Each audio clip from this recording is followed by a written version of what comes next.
interventions that will suit women with disabilities. So for women with disability, we have zero representation. Nothing for us without us, quite a key sentence there. Okay, so but I do know that before this administration, even during the campaigns, there was a lot of meetings, engagements, and all of that, and by even the president himself and other aspirants at the time. Would you say that engagement has not yielded the desired result, or are you still expectant that something can still happen, within the life of this administration, maybe? I would say I'm expectant because we've had engagements, we've had a press conference where the community of persons with disability have even called on the government of the day to say we do not have representation, both for male and female. And so it's important that we are also not treated as objects of charity because when we were voting, our votes did not have disability. And so now that it's governance proper, persons with disability should also, and when we are talking of persons with disability, we are not saying just give us anything. We are talking of seasoned, qualified persons with disability who will be able to carry everyone along and deliver on whatever is given to them. So yes, we're expecting that things will improve, even though we expect that at this point, I think it's said that the the face of the food will entail how the eating would be or something like that. I don't know, but we expect that at this stage. We expect that at this stage we should start seeing the presence of persons with disability because this stage will help to fine tune so many other things that will follow. Okay. So now, in terms of statistics, 29% of 84 million persons with disabilities in Africa are Nigerian. And you have more than half of that, 25 million, are females. So that's a huge number. And you talked about the vulnerabilities that face the Nigerian woman, and then you also extended it to the vulnerabilities of women with disability.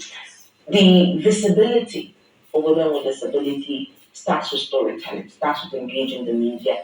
Do you think that the media has done enough in terms of presentation? How can we also do inclusive reporting to make sure that every story, like you say, nothing about us without us, that every story, is inclusive in every newsroom, in every print industry, and in every blog? I think the media, they are doing well, but there is also more to be done. We need to amplify the voices of women with disability who are doing excellently well. We need to move from the charity-based model where we only see palliatives, wheelchair distribution, and what have you. We need to start telling the success stories of women with disabilities because whether we like it or not, so many women with disabilities are doing well, whether it's in the academics, in different spaces. So can we start looking at stories that tell how we have broken barriers, stories that tell how we are doing very well in our respective fields, instead of just, portraying persons with disabilities as weak, petty, yeah. No. What's there to a year about? I'm dressed, I'm out here this morning. If I have an engagement, I'll step up and do what I need to deliver. So we need to start changing the storyline and start amplifying the voices of women with disabilities. Put it out there that we're doing well. And so qualified women with disabilities also need to be at these tables where decisions are made. And that reporting and that storytelling will begin by first identifying those who are doing so well in their various fields of info. And is your association, engaging the media as well as regards that they're bringing them out to the fore, pushing them out there, to get their stories out for the media to take up? Absolutely, because we need to have more synergy between the media and organizations of persons with disability. This synergy and partnership, of course, the SDG 17 speaks to partnerships. These partnerships, if they don't mingle, if they don't interact with this community, they would not even know the successes that we attain even within the community. When stories are only tailored to palliatives, wheelchair distribution, or maybe you see somebody who gets married. For me, it's no news. I'm a human being, so people should get married because everyone else is getting married. So it's not a big deal. Let us start diverting these discussions to maybe the challenges we face in political participation, in employment, in the health sector, in transportation, and how some of us have been able to surmount these challenges. When we start speaking to this, we are not only raising awareness for the community of persons with disabilities, we are also raising awareness in governance. Even the government will, because the truth is they might not even have some of this information. And so the media is the image maker of the society. They would be able to make this image of these are the successes, these are the challenges. So how do we bridge this gap? For me, I think that is important. All right, so I'm also looking at inclusion in career line in the media because again, look at that. Just about 0.4% of persons with disability and women within that category, have career lines in the media, especially those with physical disability.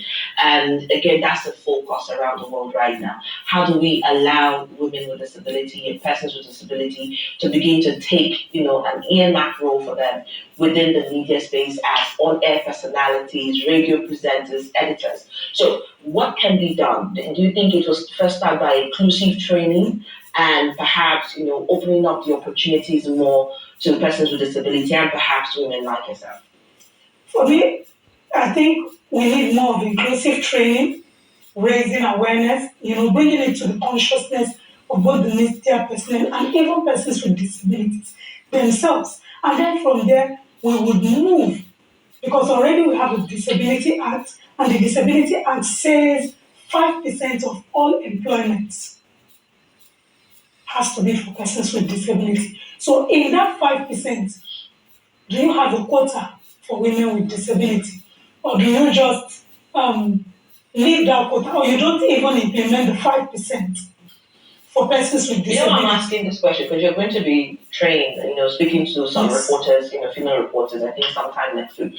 And it's quite critical because a lot of them said, oh wow, they didn't even know that, a woman with disability does understand the media and the right to inclusion. So tell us more about that, where to happen and what the training is about. So the training will be happening next week, and we'll be spotlighting the challenges, inclusive reporting, and the challenges of women with disabilities. The truth is, I'm actually looking forward to that because it's going to be an eye-opening session for both the media and even persons with disability and the larger society.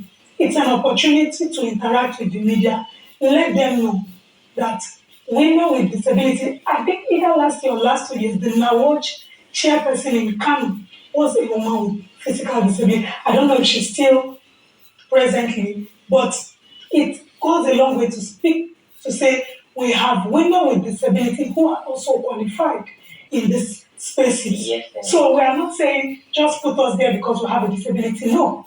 Put us there because we are qualified. So we are qualified and we will deliver on that job, yes, whether as media personalities or wherever you or any other organization you find yourself at. So quite imperative that you state that. And we must thank you. Being an inspirational speaker, you actually inspired me this morning.